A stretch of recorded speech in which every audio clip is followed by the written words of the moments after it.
Hello, my name is Kevin Carroll. I'm an associate professor at the University of Puerto Rico in Rio Piedras, where I coordinate the master's and doctoral programs related to TESOL.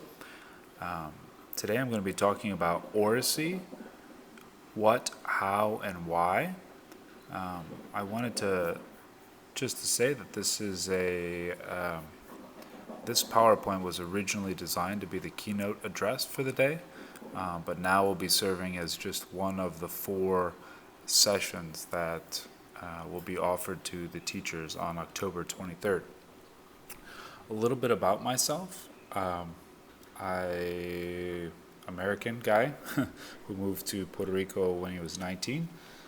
I did my undergraduate teaching certificate in secondary English education at the Inter in San Germán, followed by a master's in teaching English as a second language at the University of Puerto Rico in Mayagüez.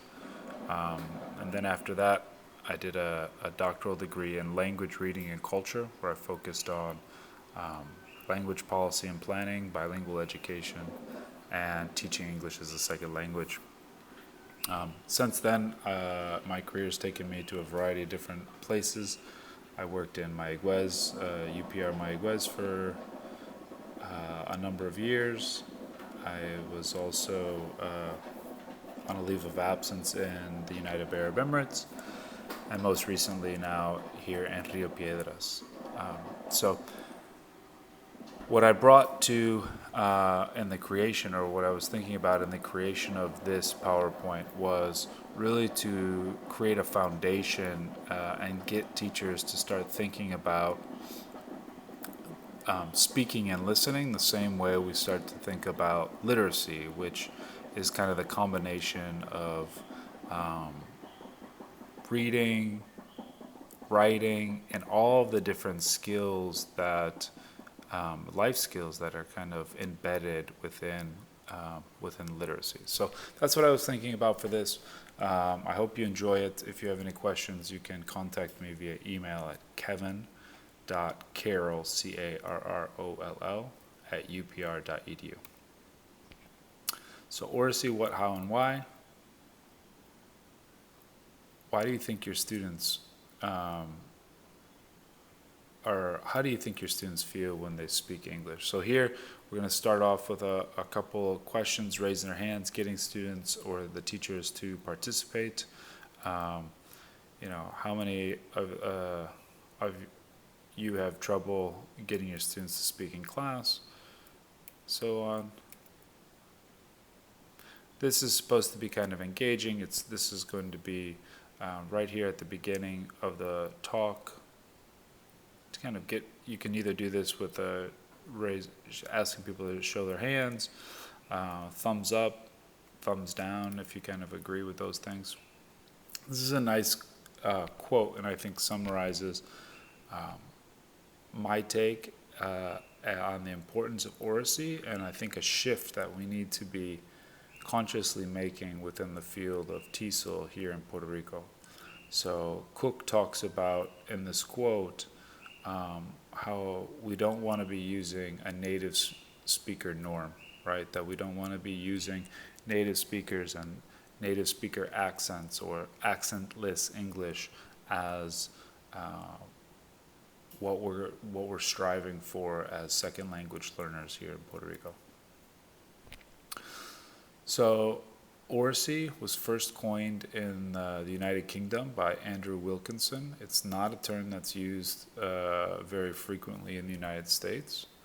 I think primarily just because it was kind of adopted and used primarily in the UK, and the UK and US scholars have oftentimes not read each other. As I said before, oracy is this term that parallels literacy with a focus on speaking and listening. Within oracy, talk is essential in the development of learners' higher order processes, and that comes from Walke, and I'll be making lots of references to Walke. You'll see on the website that the Walke 2019 article is actually on our website. I would encourage all the people who are giving this talk to read that paper. It's relatively short, and I basically use that paper as the inspiration for this talk. So I think you'll have a much better idea of what you're talking about, or what the main points are in this presentation if you read that. And then the use of Oracy pushes us to think more about in communicative terms and less in drill and kill. And this digs in nicely to the communicative language approaches, which is the second workshop in the sequence that we're going to be providing for the teachers.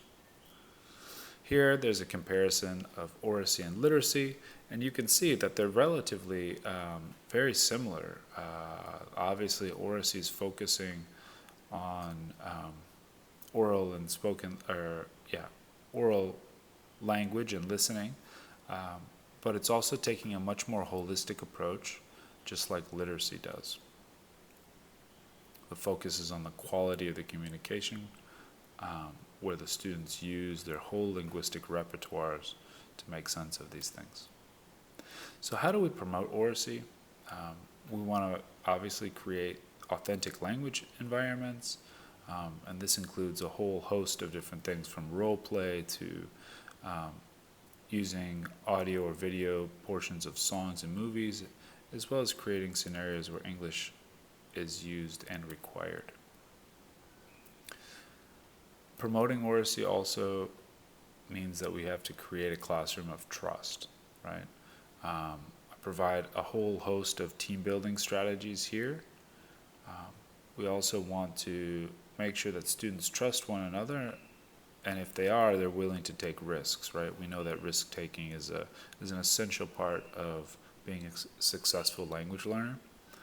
So as teachers, we all make mistakes. I think it's important that our students understand that we make mistakes, and so pointing out our own mistakes so that students realize that not all second language learners are perfect is very important, and their own understanding of it's okay to make mistakes. Bridging is another important aspect that's talked about in the article. Similar to scaffolding, right? We're making connections between the course content and students' daily lives. Then we provide an example of bridging, and this also comes from that same article that I talked about. It's called the 3-step interview. It has these 3 steps, right? Students A and C simultaneously ask students B and D, and so on and so on. Some things that that's the 3-step interview can be used obviously in a whole host of different activities or content areas. The one that was recommended in the book, and one that I think that you might ask students or the teachers to start with, would be asking them to think about a time when you or someone you know had an accident. What happened? And then how did that accident affect you or the person in the story, right? This is kind of like community building, getting students to talk amongst each other. So before actually jumping into the 3-step interview, you want to get students started on their exchanges. The teacher can ask students the consequences, kind of this like a brainstorming, right? The consequences or lasting impact of accidents. And what's really, really important here in all kind of speaking type assessments and things and activities is we want to, as the teacher, provide an example of what this means. And in most classes we have, that star student or the teacher's pet, or, the teacher who, or the student who always wants to participate. So in this particular case, you guys could at least demo or act out one of the exchanges, right? But teacher always wants to provide, we want them always to provide an example, and I think this goes to, and probably even most importantly, in public speaking. So if you want students to, know what a demonstration speech is or a ceremonial speech, then you need to be doing that before, right? Or when you start to assign those things. So why is Oracy development important? I think there's three things. These could probably be read. You're probably going to be hard pressed for time as we get closer to the end here. So particularly if participants are participating a lot. Why is Oracy development important? Continued. This part here, students are encouraged and applauded for using their entire linguistic repertoire. We're going to provide a kind of like a rubric or a guide that talks about the different physical, linguistic, cognitive, and emotional social factors that come to play in the development of Oracy. So please take a look at that and ask our participants that on the flash drive, I think most participants will have a flash drive, if not like handouts in a folder, but you could direct their attention to that. This is kind of a snapshot of just 4 of the squares. It's a 20 square rubric, so you get an idea though of what these, how they change, right, from different proficiency levels, from apprentice to developing and so on. So here are some tips and tricks. We're going to finish the presentation with tips and tricks for developing Oracy in Puerto Rico. We talked a little bit about this before, but modeling is so important, right? We want to make sure that we do these things in front of our students so they know what we're expecting. But all of these, role play, oral presentations, ordering food at a restaurant, different dialogues and phone calls are ways that we can identify or create authentic or relatively authentic language contexts.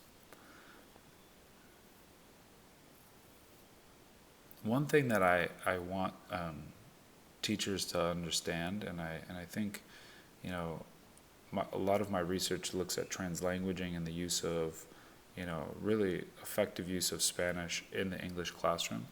I do want to make the point here that we want our English teachers to be using as much oral English as possible.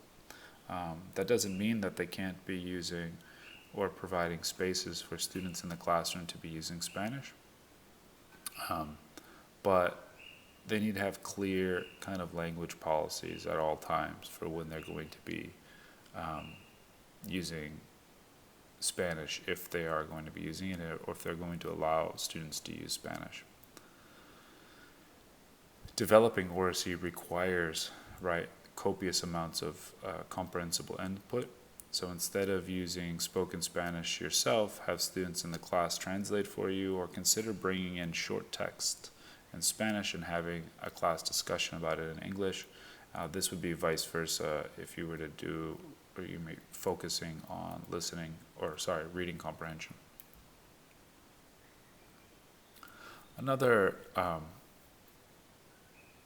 tip that was talked about in the paper was this development of formulaic expressions. And these are expressions that are really used to prompt or start interactions. I liked when the story, I think the author meant, right, these formulaic expressions, while they're kind of canned and obviously formulaic, they're open-ended and can be used throughout the semester. So developing some formulaic expressions with your colleagues that then you are able to recycle throughout the semester and make sure that students are familiar with these, I think is a really good idea. So these are the 2 references. Again, this Walke paper is in the website. Please go ahead and read that. You can open it up for questions if there's any remaining time. And that is it. Again, if you have any questions, you can email me at kevin.carroll, carroll, @upr.edu. Thank you very much for for agreeing to do this, and we wish you a lot of luck and a successful day of teacher development. Bye.